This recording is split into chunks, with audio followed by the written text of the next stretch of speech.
நிழல் மெதுவாக அருகே வந்து அதிர்ச்சி அளிக்கும் வார்த்தைகளை கூறியது. இங்க இருக்கும் எல்லாரும் பொண்ணாக மாறிட்டா நான் யாரதான் நண்பா சாப்பிடுறது? சிட்டு உடல் நடுங்கியது. நிழல் சிரிப்பது மேலும் பெரிதாகியது. அதன் கூரிய பற்கள் ஒளிவிட்டன. அவன் கொஞ்சம் கூட யோசிக்காமல் ஓடினான். நிழல் அவனை துரத்தியது.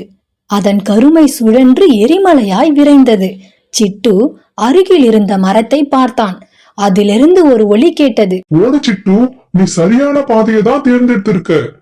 அந்த பழமையான மரத்தின் அடியில் சிறிய ஒரு கதவு திறந்தது.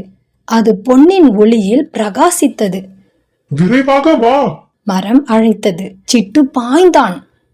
கதவிற்குள் நுழைந்ததும் கதவு திடீரென்று மூடப்பட்டது. மறுபுறம் அந்த நிழல் மெதுவாக கூறியது. நீ எங்கு சென்றாலும் நான் உன்னை பிடிக்க வருவேன். சிட்டு பயந்து உட்கார்ந்தான். அவன் கண்ணை மூடிக்கொண்டு மூச்சை இழுத்து விட்டான். அவன் பாதுகாப்பாக இருக்கிறானா? இந்த மரத்திற்குள் என்ன இருக்கிறது? அவன் இன்னும் பெரிய பிரச்சனையில் சிக்கிக்கொள்ளப் போகிறானா?